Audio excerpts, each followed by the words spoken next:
അപ്പോൾ ഇത്രയും നാൾ എനിക്ക് ഒന്നും നേടിയെടുക്കാൻ വേണ്ടി പറ്റിയില്ല. ഇത്രയും നാളെന്ന് പറഞ്ഞാൽ ഞാൻ ആകെ ഒരു 23 സീരിയൽ, ഇത് 23ാമത്തെ സീരിയൽ ചെയ്തുകൊണ്ടിരിക്കുന്നു. ഇത്രപോലെ സീരിയൽ കൊണ്ട് 2 മക്കളെയും കൊണ്ട് ഒരു വാടക വീട്ടിൽ നിൽക്കുന്ന ആൾക്ക് എന്ത് ചെയ്തെടുക്കാൻ പറ്റുമെന്ന് വെച്ചാൽ എൻ്റെ അനുഭവത്തിൽ അവരെ പട്ടിണി കൂടാണ്ട് നോക്കാൻ പറ്റും. ഇത് മാത്രമേ എനിക്ക് പറയാൻ പറ്റുള്ളൂ.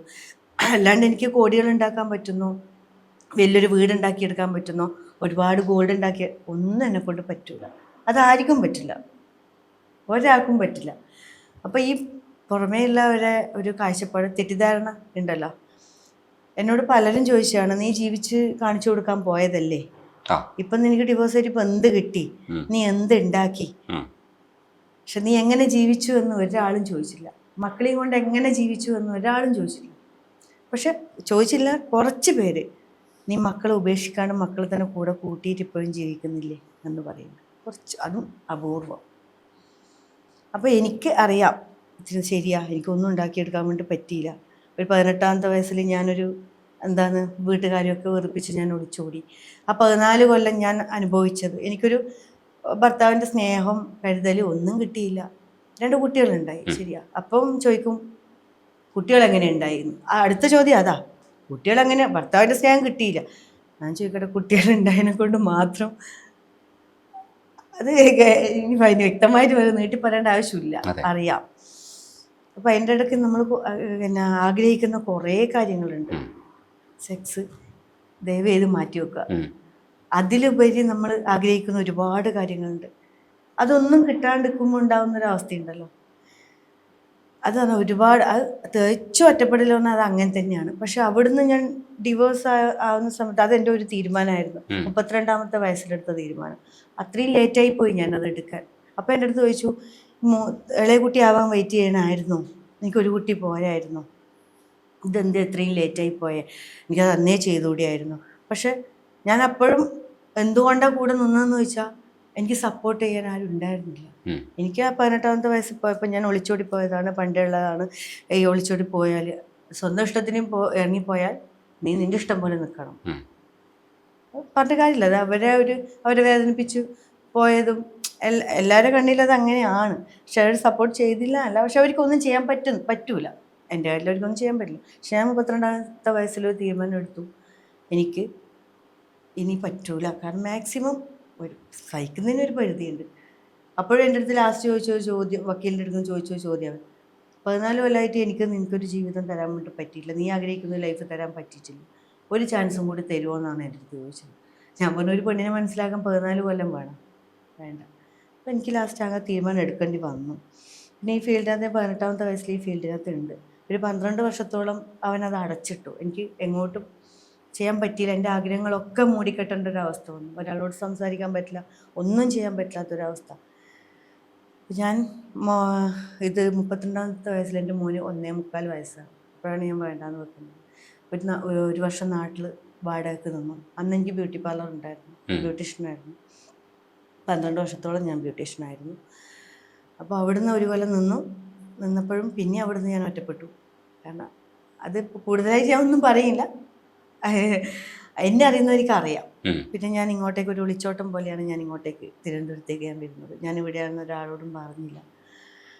അപ്പം എനിക്കെന്തോ ദൈവം തരുന്നത് പോലെ എൻ്റെ ഒരു ചെറിയൊരു കഴിവിന് ഞാൻ പറയും, ഇപ്പം 4 കാണുമ്പോൾ ഇന്ന സീരിയൽ അഭിനയിച്ച ആളല്ലേ, ഇന്ന സീരിയൽ, അങ്ങനെ എനിക്കൊരു ഭദ്ര എന്ന് പറയുന്ന സീരിയലിൽ ഒരു അവസരം കിട്ടി.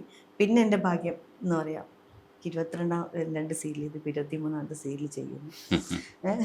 അപ്പോൾ എനിക്ക് മക്കളെയും കൊണ്ട് ഇതുവരെ എനിക്ക് ബുദ്ധിമുട്ടില്ലാതെ കണ്ട് നിൽക്കാൻ വേണ്ടിയിട്ട് എനിക്ക് പറ്റി. ഞാൻ അതിലഭിമാനിക്കുന്നു. എൻ്റെ മക്കളെ ഞാൻ ഒരിക്കലും ഉപേക്ഷിച്ചിട്ട് ഞാൻ എൻ്റെ സന്തോഷത്തിന് വേണ്ടി ഒരിക്കലും നടന്നിട്ടില്ല.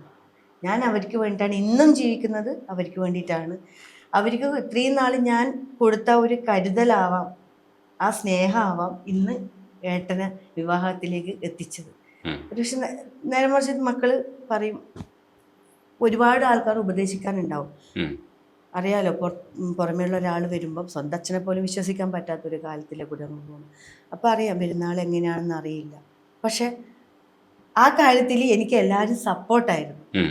ഒരാൾ പോലും ഏട്ടനെക്കുറിച്ച് മോശം പറഞ്ഞിട്ടില്ല. നല്ലൊരു അച്ഛനായിരിക്കും, നല്ലൊരു ഭർത്താവായിരിക്കും, നിനക്ക് കിട്ടുന്ന ഭാഗ്യമാണ്, നിൻ്റെ ലക്കാണ്, നിൻ്റെ മക്കളുടെ ലക്കാണ്. നീ ഇത്രയും നാൾ അനുഭവിച്ചതിന് ദൈവം തരുന്ന ഒരു എന്താ സമ്മാനം പോലെ നീ അത്രയും സ്നേഹിച്ച് ജീവിക്കണം. മക്കൾക്ക് നല്ലൊരു അച്ഛനെ കിട്ടും, നിൻ്റെ കഷ്ടപ്പാടുകളൊക്കെ മാറുന്നുണ്ട്. സത്യമാണത്. ഞാൻ ആദ്യം വിചാരിച്ചത് എൻ്റെ മക്കൾക്ക് അപ്പാന്ന് വിളിക്കാൻ ബുദ്ധിമുട്ടാവുമോ എന്നുവെച്ചാൽ, സാധാരണ ഒരാൾ ജീവിതത്തിലേക്ക് കയറി വരുമ്പം ഇത്രയും നാൾ എൻ്റെ കൂടെ ഞാൻ ചേർത്ത് വെച്ച മക്കൾ നമ്മൾ 3 ആളും മാത്രമായിരുന്നു. അതിൻ്റെ ഇടയ്ക്ക് ഒരാൾ കയറി വരുമ്പം ആ ഒരു സ്നേഹം അവിടെ വിട്ടു പോകുമെന്നൊക്കെ പേടിയുണ്ടാവും. പക്ഷെ ഒന്നും അല്ലാണ്ട് എൻ്റെ മോള് പെട്ടെന്ന് പറഞ്ഞത് അമ്മ കല്യാണത്തിന് സമ്മതിക്കുന്നതാണ്. അത് സമ്മതിക്കുമെന്ന് പറയാൻ കാരണം അവൾക്കറിയാം അമ്മ എത്രമാത്രം ആൾക്കാർ എത്രമാത്രം കുത്തുന്നുണ്ട്, അമ്മക്ക് എന്ത് ചെയ്യാൻ പറ്റും എന്ന് അവൾക്കറിയാം. അതുകൊണ്ടാണ് ഒരു ലൈഫിലേക്ക് അവളും എന്നെ സപ്പോർട്ട് ചെയ്തത്. ഇപ്പൊ മോനായാലും ഇപ്പൊ അവനും വലിയ വലിയ കാര്യങ്ങളൊക്കെ പറഞ്ഞത് കേട്ടുമ്പോ ഞാൻ തന്നെ അതിശയിച്ചു. പറഞ്ഞോ ഇങ്ങനെ. അപ്പൊ അവനും ലൈഫ് കണ്ടോണ്ടിരിക്കല്ലേ, ഓരോരോ പ്രശ്നങ്ങൾ കണ്ടോണ്ടിരിക്കല്ലേ. അപ്പൊ എൻ്റെ മക്കൾക്ക് ഇങ്ങനൊരു എന്നെയും എൻ്റെ ഞാൻ അങ്ങോട്ടേക്കാണ് പറയേണ്ടത്, ഇങ്ങനൊരു ലൈഫ് തന്നതിന് ആദ്യം സമ്മതിച്ചു വെച്ചോളൂ. അറിയില്ലല്ലോ ഇങ്ങനെ 2 മക്കളിൽ ഒരു അമ്മേനെ വേണമെന്ന് ആരും പറയില്ല. പറയോ? ഇല്ല. പറഞ്ഞാൽ തന്നെയും പറയാം മക്കളുണ്ട് കെട്ടാം, പക്ഷെ മക്കളെ വേറെ നിർത്തണം, എനിക്ക് അവളെ വേണം കൊണ്ടോ, അങ്ങനെയൊക്കെ ചിന്തിക്കുന്നവരേ ഉള്ളൂ.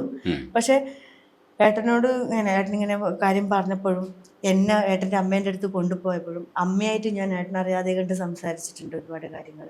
അപ്പോഴും എൻ്റെ അടുത്ത് പറഞ്ഞൊരു കാര്യം, എൻ്റെ കണ്ണെന്ന് വിളിക്കുക, എൻ്റെ കണ്ണിന് 2 മക്കളെ തന്നില്ലേ നീ.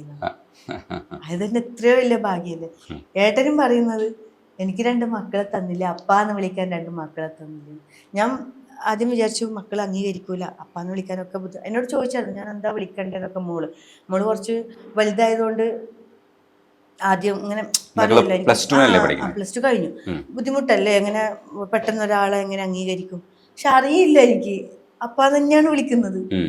അവള് വിളിക്കും, മെസ്സേജ് വിടും. മോനായാലും അങ്ങനെ തന്നെ. അപ്പൊ ഇപ്പൊ മോൻ എല്ലാരോടും പറയുന്നത് എന്താ അറിയാം, എനിക്ക് അമ്മേനെക്കാളും ഒരു പിടി എനിക്ക് അപ്പാനോടാണ് സ്നേഹം. അപ്പൊ നല്ല സ്നേഹമാണ്. ഇങ്ങനെ അവൻ വലിയ ആളെ സംസാരമാണ്. മോള് പിന്നെയും കുറച്ചൊരു പതുക്കെ സംസാരിക്കും. മോള് 2 മക്കളും അംഗീകരിച്ചു.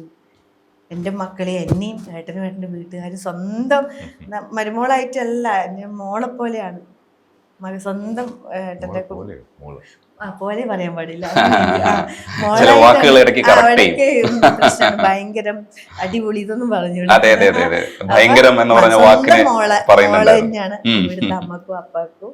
അല്ല പോലെ എന്ന് പറഞ്ഞു കഴിഞ്ഞാൽ ആ കമ്പാരിസൺ പോലെ ഇല്ല. എനിക്ക് നീ ഭാര്യയെ പോലെ എന്ന് പറയുന്നത് നീ എൻ്റെ ഭാര്യയാണെന്ന് പറയുന്നൊരു വ്യത്യാസമുണ്ട്. ശരിയാ. മക്കളെ പോലെ എന്ന് പറയുന്നത് എൻ്റെ മക്കളാണെന്ന് പറയുന്നത്. അതെ. അതേപോലെ തന്നെ ഈ മാരേജുമായിട്ട് ബന്ധപ്പെട്ട് സംസാരിക്കുന്ന സമയത്ത് പറഞ്ഞിരുന്ന ഒരു സെന്റൻസ് എന്ന് പറയുന്നത്, മറ്റൊരാളുടെ കുറ്റവും കുറവുകളും ഒക്കെ ആക്സെപ്റ്റ് ചെയ്യുന്ന ഒരു സംവിധാനവും കൂടിയാണ് ഒരു പാർട്ട്ണർഷിപ്പ് അല്ലെങ്കിൽ ഒരു മാരേജ് എന്ന് പറയുന്നതെന്ന് പറഞ്ഞിട്ടുണ്ട്. അപ്പൊ അതിനകത്തൊരു മ്യൂച്വൽ റെസ്പെക്റ്റിന്റെയും കൂടെ ഒരു എലമെന്റ് ഉണ്ട്. അത് രണ്ടുപേരും റെസ്പെക്ട് ഇല്ല എന്നുണ്ടെങ്കിൽ സ്നേഹമില്ല. Because another side or other side of the coin